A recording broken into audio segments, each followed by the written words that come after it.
ఆంధ్రప్రదేశ్లో తిరుమల తర్వాత భక్తులు అధికంగా వచ్చేది బెజవాడ కనకదుర్గమ్మ ఆలయానికే. అయితే ఇంతటి ప్రాముఖ్యం గల ఆలయంలో భద్రతా ఏర్పాట్లపై సందేహాలున్నాయి. దీంతో ఆలయాన్ని శత్రు దుర్భేద్యంగా మార్చే ప్రయత్నాలు జరుగుతున్నాయి. ఇంద్రకీలాద్రిపై గల తాజా పరిస్థితులపై ఎన్టీవీ గ్రౌండ్ రిపోర్ట్. ఇంద్రకీలాద్రిని శత్రు దుర్భేద్యంగా మార్చే దిశగా అడుగులు పడుతున్నాయి. ఇటీవల పోలీసు, ఫైర్, రెవెన్యూ అధికారులు సంయుక్తంగా సెక్యూరిటీ ఆడిట్ నిర్వహించారు. ఆలయంలో పలు చోట్ల భద్రతా లోపాలను గుర్తించారు. దీంతో ఆయా ప్రాంతాల్లో భద్రత కట్టుదిట్టం చేసే దిశగా చర్యలు చేపడుతున్నారు అధికారులు. ఇంద్రకీలాద్రి ఘాట్ రోడ్డు ఆరంభంలో భద్రత కల్పించాల్సిన అవసరం ఉంది. ముఖ్యంగా రద్దీ ఎక్కువగా ఉన్నప్పుడు, వీఐపీల తాకిడి పెరిగినప్పుడు సామాన్య భక్తులు ఇబ్బందులు పడుతున్నారు. కొండపైకి వెళ్లే ప్రతి వాహనాన్ని క్షుణ్ణంగా తనిఖీ చేయాల్సి ఉంటుంది. ఇంద్రకీలాద్రిని శత్రు దుర్భేద్యంగా మార్చడానికి మొత్తం అన్ని రకాల పరిశీలనలు, పర్యవేక్షణలు, సమీక్షలు కూడా జరుగుతున్న పరిస్థితి అయితే ఉంది.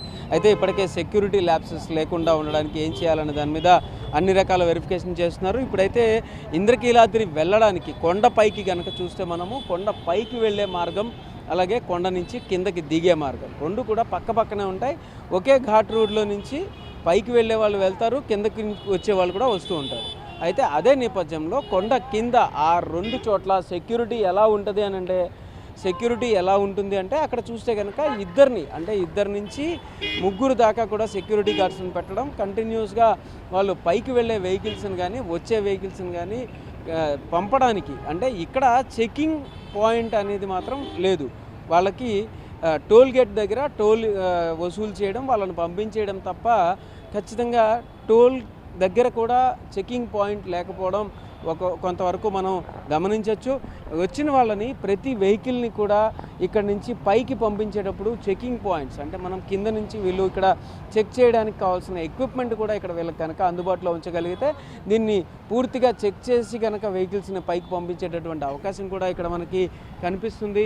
వాళ్ళ దగ్గర టోల్ వసూలు చేయడంతో పాటు కూడా పైకి వెళ్తున్న వెహికల్స్ని చెక్ చేస్తూ వాళ్ళని ఎటువంటి సెక్యూరిటీ ల్యాప్సెస్ లేకుండా, అంటే సిబ్బందిని పెట్టడమే కాకుండా ఆ సిబ్బందికి సంబంధించినంత వరకు వాళ్ళు ఏ విధమైన సెక్యూరిటీ చెకప్ చేయాలి అనేది కూడా చెప్తూ అక్కడ పూర్తి స్థాయిలో చెకింగ్స్ అయితే కనుక చేస్తే బాగుంటుంది అనేది కూడా కొంత పర్యవేక్షణలో కానీ సమీక్షలో కానీ వచ్చినట్టయితే తెలుస్తుంది. అయితే ఇక్కడి నుంచి పైకి వెళ్ళిన తర్వాత మొత్తం చెకింగ్ పాయింట్స్ 7 నుంచి 8 దాకా ఉంటాయి. అక్కడ ఎలాంటి పరిస్థితి ఉంటుంది, అక్కడ ఎలాంటి జాగ్రత్తలు తీసుకోవాలనేది కూడా మనం ముందుకు వెళ్ళి చూసే ప్రయత్నం చేద్దాం. ఇంద్రకీలాద్రిపైకి చేరుకున్న భక్తులు ఏదో రకంగా ఆలయంలోకి మొబైల్ ఫోన్లను తీసుకెళ్తున్నారు. దీనికి చెక్ పెట్టే విధంగా చర్యలు చేపట్టాల్సి ఉంది. దీనికోసం కొండపై మొత్తం 8 చెక్ పాయింట్లు పెట్టాలని సూచించారు అధికారులు. అన్ని చోట్ల మెటల్ డిటెక్టర్లు, స్కానర్లు ఏర్పాటు చేయాలని సూచించారు. ఇప్పుడు మనం ఇప్పటిదాకా కింద ఎలాంటి సెక్యూరిటీ అరేంజ్మెంట్స్ ఉన్నాయి చూసాం. ఇప్పుడు వస్తే కనుక క్యూ లైన్ దగ్గరికి వచ్చిన తర్వాత క్యూ లైన్లో ఎలాంటి పరిస్థితులు ఉన్నాయి. క్యూ లైన్లోకి వచ్చేటప్పటికి మనం చూడొచ్చు, ఒక ఇద్దరిని లేదా ముగ్గురిని పెట్టి ఇక్కడ వెళ్ళే వాళ్ళని పైకి ఈ దారిలో వెళ్ళాలని చెప్పడం, పంపించడం జరుగుతూ ఉన్న పరిస్థితి అయితే ఉంది. వాళ్ళు వచ్చిన తర్వాత వాళ్ళు ఏమైనా ఫోన్లు తీసుకెళ్తున్నారా, లేకపోతే మామూలుగానే వెళ్తున్నారా వాళ్ళతో అనేది కెమెరాలు ఉన్నాయా, ఫోన్లు ఉన్నాయా లాంటివి మాత్రం చెక్ చేయడం జరుగుతుంది. అలాగే వాళ్ళు చెప్పులు వేసుకోకుండా లోపలికి వెళ్ళాలి కాబట్టి అది కూడా చెక్ చేస్తున్నారు. అయితే కానీ ఇక్కడ మెటల్ డిటెక్టర్లను పెట్టాలి అనే ఆలోచన కూడా ఇప్పుడైతే అధికారులు అయితే ఆలోచిస్తున్నటువంటి పరిస్థితి అయితే ఉంది. మెటల్ డిటెక్టర్స్ని పెట్టి కంప్లీట్గా బాడీ స్కానర్లు, మెటల్ డిటెక్టర్స్ని కూడా ఇక్కడ వినియోగించాలి అని అయితే ఇప్పటివరకు జరిగినటువంటి సెక్యూరిటీ ఆడిట్లో డెసిషన్ తీసుకున్నట్టుగా కూడా తెలుస్తుంది. ఇక్కడ ఉండేటటువంటి ఏర్పాట్లు ఏవైతే ఉన్నాయో వీళ్ళు లోపలికి వెళ్ళేటప్పుడు ఎక్కడ ఎటువంటి ఇబ్బందులు జరగకుండా, అంటే ఇప్పటిదాకా కూడా తిరుమల అలాగే కనకదుర్గమ్మ వారి ఆలయం ఈ రెండు కూడా ఏపీలో అతిపెద్ద దేవాలయాలుగా ఉన్న పరిస్థితి అయితే ఉంది. మెటల్ డిటెక్టర్లు, బాడీ స్కానర్లు, అలాగే బ్యాగేజ్ స్కానర్లు కూడా ఇక్కడ ఏర్పాటు చేయాలి అనేటటువంటి ఆలోచన కూడా ఇప్పటివరకు అయితే ప్రతిపాదనలో ఉన్నట్టు తెలుస్తుంది. ఈ ఆడిట్ రిపోర్ట్ తర్వాత ఫర్దర్గా ఏం డెసిషన్ తీసుకుంటారో కూడా తెలుస్తుంది. అయితే ఇక్కడి నుంచి ముందుకు వెళ్ళిన తర్వాత క్యూ లైన్లలో వాళ్ళ టికెట్స్ కట్ చేసి లోపలికి పంపిస్తారు. అక్కడ ఎలాంటి పరిస్థితులు ఉన్నాయి, అక్కడ ఒక చోట స్కానింగ్ కూడా ఉంది, అక్కడ ఎలాంటి జాగ్రత్తలు తీసుకున్నారు, ఏంటి, ఎందువల్ల మార్పులు చేయబోతున్నారు అనేది ముందుకు వెళ్ళి చూసే ప్రయత్నం చేద్దాం. ఇప్పటి వరకు కొండపై భద్రతా ఏర్పాట్లు అంతంత మాత్రంగా ఉన్నాయి. క్యూ లైన్ల ఆరంభంలో మెటల్ డిటెక్టర్లు ఉన్నాయి, కానీ అవి సరిగ్గా పనిచేయడం లేదు. అందువల్ల మొబైల్ ఫోన్లను కూడా అవి గుర్తించే పరిస్థితి లేదు. పైగా అవి కూడా ఒకవైపే ఉండడం వల్ల ప్రయోజనం లేదని స్పష్టమవుతుంది. ఇంద్రకీలాద్రి వద్ద నెక్స్ట్ చెక్ పాయింట్ కనుక చూసుకుంటే ఇక్కడికి వస్తే ఇక్కడికి మొత్తం క్యూ లైన్లో నుంచి ఇక్కడికి వచ్చిన తర్వాత ఇక్కడి నుంచి నెక్స్ట్ చెక్ పాయింట్ ఉంటుంది. ఇక్కడ ఖచ్చితంగా క్యూ లైన్లో బ్రేకేజ్ ఉంటుంది. ఇక్కడ కాళ్ళు కడుక్కోవడానికి వెళ్తారు. అలాగే వీళ్ళకి ఏమైనా వచ్చినప్పుడు కుంకుమ బొట్లు పెట్టుకుంటూ వచ్చిన వాళ్ళు వాళ్ళ యొక్క కుంకుమ గిన్నెలు కడుక్కోవడానికి వెళ్తారు. అటువంటివంతా కూడా బ్రేకేజ్ ఇక్కడ ఉంటుంది. ఇక్కడి నుంచి కూడా మళ్ళీ ఇంకొకసారి అంటే it is a third check point. ఇక్కడ ఇంకొకసారి కూడా చెకింగ్ చేసి కంప్లీట్గా మెటల్ డిటెక్టర్లో పూర్తిగా అంటే ఇది చూస్తున్నాం కదా మనం ఇది మెటల్ డిటెక్టర్. మెటల్ డిటెక్టర్ ఉంది ఇక్కడ.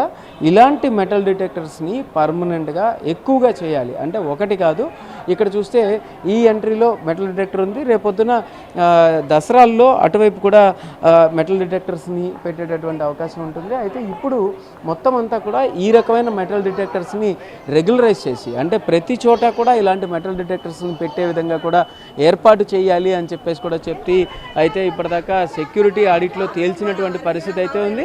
అక్కడ చూడొచ్చు మనం. అక్కడ కనుక చూస్తే ఇద్దరు ఒక సెక్యూరిటీ గార్డ్ని పెట్టి అక్కడ కంప్లీట్గా వచ్చే వాళ్ళని వెళ్ళే వాళ్ళని కూడా ఎటువైపు వెళ్ళాలి ఏంటి అని మాత్రమే వాళ్ళు ప్రస్తుతం డ్యూటీ చేస్తున్నారు.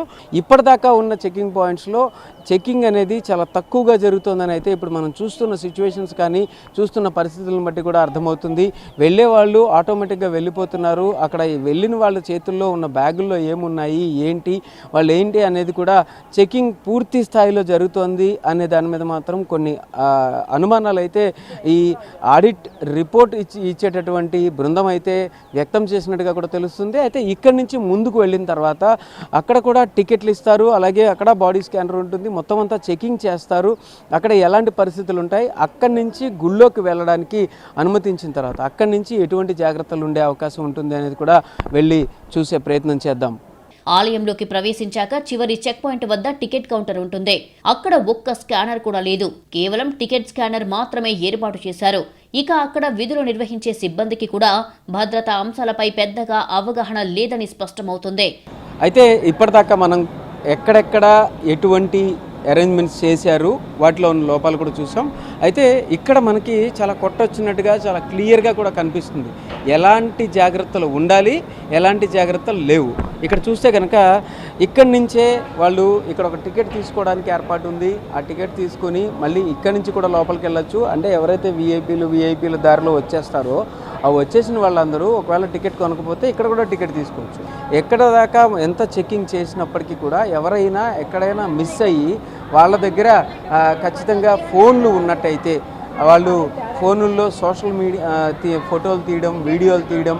ఎందుకంటే అమ్మవారి అంతరాలయంలో అటువంటివన్నీ కూడా నిషేధం కనుక అక్కడ తీయడం లాంటివి జరగకుండా ఉండాలి. అలాగే లోపలికి వెళ్ళే వాళ్ళు ఏం పట్టుకెళ్తున్నారు, మెటల్ డిటెక్టర్ ఎందుకు అని అంటే వాళ్ళు తీసుకువెళ్ళేటటువంటి వస్తువుల్లో ఎటువంటి నిషేధిత అంశాలు ఉండకుండా ఉండేలాగా ఇక్కడ నుంచి చెక్ చేయాల్సినటువంటి పరిస్థితి అయితే ఉంటుంది. ఇప్పుడు ఇక్కడ అసలు చెకింగ్ జరగట్లేదని కూడా చాలా క్లియర్గా కనిపిస్తుంది. అంటే ఇక్కడ చూడొచ్చు, ఇటు నుంచి క్యూ లైన్లో నుంచి వచ్చి వరుసగా వాళ్ళు విధంగా వెళ్ళిపోతున్నారు తప్ప ఎక్కడ కూడా బ్రేక్స్ అయితే కనిపించట్లేదు. అంటే ఇక్కడి నుంచి కూడా ఒక రకమైన చెకింగ్ ఏర్పాటు చేయడం వల్ల ఎక్కడైనా ఏదైనా కూడా మిస్సింగ్ జరిగితే వాళ్ళకి చెకింగ్ చేసేటటువంటి అవకాశం అయితే ఉంటుంది అని అయితే అర్థమవుతుంది. అయితే దీని తర్వాత అంటే ఇక్కడ ఈ ప్రదేశం నుంచి కూడా అంటే ఈ ప్లేస్ నుంచి కూడా దాటి ముందుకు వెళ్ళిన తర్వాత ఇంకా సరాసరి అమ్మవారి ఆలయంలోకే వీళ్ళు వెళ్ళేటటువంటి పరిస్థితి అయితే కనిపిస్తుంది. అమ్మవారి ఆలయంలోకే నెక్స్ట్ ఎంట్రీ ఉంటుంది. అక్కడ టికెట్ తీసేసుకుని వాళ్ళని లోపలికి పంపించేస్తారు, టికెట్ కట్ చేసేసి. ఇంకా ముందుకు వెళ్ళి అమ్మవారి ఆలయానికి ప్రధాన ద్వారం ఉంటుంది, అలాగే ఎంట్రీ ఉంటుంది. అక్కడ ఎలాంటి పరిస్థితులు ఉన్నాయి, అక్కడ ఎటువంటి జాగ్రత్తలు తీసుకోవాల్సిన పరిస్థితి ఉంటుంది అనేది కూడా మనం చూసే ప్రయత్నం చేద్దాం. ఆలయం లోపల 500 టికెట్ క్యూ ఒక దగ్గర, మిగతా టికెట్ల క్యూలు మరో చోట విడిపోతాయి. అక్కడ ఎలాంటి భద్రతా తనిఖీలు జరగడం లేదు. కేవలం టికెట్ కట్ చేసి పంపుతున్నారు. ప్రస్తుతం మొబైల్ ఫోన్లను తీసుకెళ్లడం చాలా వరకు తగ్గిందే. ఆలయంలో పలు చోట్ల అగ్నిమాపక పరికరాలు ఉన్నాయి. వాటిని వినియోగించడం తమకు తెలుసంటున్నారు సెక్యూరిటీ సిబ్బంది. కానీ ఫైర్ ఫైటింగ్లో వాళ్లు శిక్షణ పొందారా అనే సందేహాలు ఉన్నాయి. సెక్యూరిటీ ఆడిట్ బృందం కూడా ఈ విషయంలో అనుమానాలు వ్యక్తం చేసినట్టుగా తెలుస్తోంది. అమ్మవారి ఆలయంలో ఇప్పటిదాకా మెటల్ డిటెక్టర్లు ఎక్కడున్నాయి, ఏం చేస్తున్నారు, ఎలా చేస్తున్నారు, ఇవన్నీ కూడా చూసాం. అయితే ఫైర్ జరిగితే ఎలాంటి జాగ్రత్తలు తీసుకోగలరు, అసలు వీళ్ళకి ఫైర్ ఎక్స్టింగ్విషర్స్ని వినియోగించడం వచ్చా రాదా, ఎలాంటి పరిస్థితులు ఉన్నాయి, అసలు ఫైర్ ఎక్స్టింగ్విషర్స్ ఉన్నాయా లేదా, ఉంటే ఎన్ని ఉన్నాయి, ఎలాంటివి ఉన్నాయి అనేది కూడా చూసే ప్రయత్నం చేద్దాం. ఇక్కడ ఒకే ఒక్క ఫైర్ ఎక్స్టింగ్విషర్ అయితే ఇప్పటిదాకా మనం కదిలిన తిరిగిన ప్రదేశంలో మనకి ఈ ఒక్క ఫైర్ ఎక్స్టింగ్విషరే కనిపించింది. అయితే మరి ఫైర్ ఎక్స్టింగ్విషర్కి సంబంధించి ఎలాంటివి ఉంటాయి ఇందులో ఒక ఫైర్ ఎక్స్టింగ్విషర్ చూస్తే, ఈ ఫైర్ ఎక్స్టింగ్విషర్ కనుక చూస్తే దీన్ని ఎక్కడి నుంచి తీసుకొచ్చారు, ఇది ఏ టైపు, దీనిలో ఎలాంటి వాడి ఉంటారు అనేది కూడా దీని మీద అయితే ఉంటుంది. అయితే దీన్ని కనుక చూస్తే మనం ఇది అటువంటి ఏమీ కూడా దీని మీద మనకి కనిపించట్లేదు. అంటే దీన్ని వాడారా లేకపోతే వాడితే ఎట్లాంటి పరిస్థితి ఉంటుంది అనేది కూడా కనిపిస్తుంది. ఇదంతా కూడా బూజు పట్టిపోయింది. అయితే ఇప్పటిదాకా ఉన్న ఒక్క ఫైర్ ఎక్స్టింగ్విషర్ ఇది పరిస్థితి. ఫైర్ ఎక్స్టింగ్విషర్స్ ఇంకా ఎక్కువ ఉండాలి, ఫైర్ ఎక్విప్మెంట్ ఎక్కువగా ఉండాలి. ఫైర్ ఎక్విప్మెంట్ లేకపోతే కనుక ఇబ్బందులు ఉంటాయి. అవి వాడడం వీళ్ళకి తెలుసా తెలీదా తెలియజేయాలి. ఖచ్చితంగా ప్రతి ఒక్క సెక్యూరిటీ పర్సన్ కూడా ఖచ్చితంగా ఫైర్ ఎక్స్టింగ్విషర్ వినియోగాన్ని తెలుసుకుని తీరాలి అని చెప్పేసి అయితే చెప్తారు. వీళ్ళు ఉన్నారు ఫైర్ ఎక్విప్మెంట్ ఒకవేళ ఇస్తే దాన్ని మీరు వాడగలరా, దాన్ని వాడడం మీకు వచ్చా? మాకు నేర్పారండి. నేర్పించారా ఫైర్ ఎక్స్టింగ్విషర్స్ వాడడం? అంటే ఎంతమందికి వచ్చింది మీరు? చెప్పలేమండి, క్లాస్ తీసుకున్నారు అందరికీ క్లాస్ తీసుకున్నారు నేర్పించి చూపించారు. సో అయితే ఇప్పటిదాకా ఉన్న వాళ్ళకైతే కనుక ఫైర్ ఎక్స్టింగ్విషర్స్ వాళ్ళ సెక్యూరిటీలో వచ్చిన వాళ్ళకి వాడడం నేర్పించారు అని అయితే ఆవిడైతే చెప్తున్నారు. అయితే ఇంకా దీనిలో మెరుగుపడాలి, వీళ్ళకి శిక్షణ ఇంకా ఇవ్వాలి అని చెప్పి కూడా చెప్పినట్టుగా తెలుస్తుంది. మొత్తం లోపల గుడి లోపల జామర్లు పెట్టారు. అయితే అక్కడ కూడా ఒక ఫైర్ ఎక్విప్మెంట్ అయితే బయట ఉంచాల్సినటువంటి పరిస్థితి అయితే ఉంటుంది. అది కూడా ఫైర్ ఎక్విప్మెంట్ సంఖ్యను కూడా పెంచాల్సిన పరిస్థితి ఉంటుంది అని అయితే ఇక్కడతో ఉన్న పరిస్థితి అయితే తెలుస్తుంది. ఇంకా దీని మీద పూర్తి స్థాయి జాగ్రత్తలు తీసుకోవాలని అయితే అధికారులు అయితే ఇప్పటిదాకా ప్రతిపాదించినట్టుగా కూడా తెలుస్తున్న పరిస్థితి అయితే ఉంది. ఇంకా అమ్మవారికి సంబంధించి పూర్తి జాగ్రత్తలు తీసుకుని సెక్యూరిటీని పూర్తి స్థాయిలో పెంచాలని అయితే ఆశిద్దాం. ఇంకా ముందుకు వెళ్ళి అక్కడ ఉన్న పరిస్థితి, మహామంటపం దగ్గర ఉన్న పరిస్థితిని కూడా చూసే ప్రయత్నం చేద్దాం. భక్తుల భద్రతే తమకు ముఖ్యమంటున్నారు దుర్గగుడి ఈవో రామారావు. సెక్యూరిటీ ఆడిట్ బృందం సూచించిన అంశాలన్నింటినీ పరిగణలోకి తీసుకుంటామన్నారు. సెక్యూరిటీ పరంగా డిఎఫ్ఎండీలు ఇంకొంచెం ఎక్కువగా పెట్టమని, అలాగే బ్యాగేజ్ స్కానర్స్ పెట్టమని, మరి ఇంకా కొన్ని చోట్ల సెక్యూరిటీ అవసరమవుతుందని సీసీ కెమెరాల విషయంలోనూ కొన్ని సూచనాత్మకంగా ఇక్కడ వెలువడింది. ఇది ఒక చర్చ చేశారు, ఇన్స్పెక్షన్ కూడా చేశారు. ఆ ఇన్స్పెక్షన్లో సమగ్రంగామైనటువంటి ఇన్స్పెక్షన్స్ ఉంటాయి అవి. కాబట్టి ఫైర్ డిపార్ట్మెంట్ ద్వారా మనం ఫైర్ ఎక్స్టింగ్విషర్స్ని ఎలా ఉపయోగించాలి, తర్వాత అన్నదానం సంబంధించి ఎటువంటి జాగ్రత్తలు తీసుకోవాలి, స్టోర్ రూమ్లో ఎటువంటి జాగ్రత్తలు తీసుకోవాలి, ఇటువంటివన్నీ సమీక్షించారు. సంబంధిత అధికారులు అందరూ కలిసి వాటన్నింటినీ విజిట్ చేయడం జరిగింది. కాబట్టి ఆ రిపోర్ట్ వచ్చిన తర్వాత మరి వాటి ఏ స్థాయిలో ఉన్నాయో తెలియజేస్తారు స్పష్టంగా. వాటన్నింటినీ మనం పాటించడం జరుగుతుంది. భక్తుల యొక్క క్షేమం ఉద్దేశించి ప్రభుత్వం తీసుకున్నటువంటి చర్య కాబట్టి తప్పకుండా సెక్యూరిటీ ఆడిట్లోని అంశాలన్నింటినీ వీలైనన్ని ఎక్కువ మనం వాటిని పాటిస్తూ భక్తుల యొక్క క్షేమం కోసం చర్యలు తీసుకోవడం జరుగుతుంది. గతంలో అమ్మవారి వెండి రథంపై గల 3 సింహాలు చోరీ కావడం విమర్శలకు దారితీసిందే. దుర్గమ్మ ఆలయంలో భద్రతా ఏర్పాట్లపై అనేక అనుమానాలకు తావిచ్చింది. ప్రస్తుతం ఇంద్రకీలాద్రిని శత్రు దుర్భేద్యంగా తయారు చేయాలి అన్నదే లక్ష్యంగా చర్యలు చేపడుతున్నారు. దసరాలోగా భద్రతా ఏర్పాట్లు పూర్తి చేయనున్నారు అధికారులు.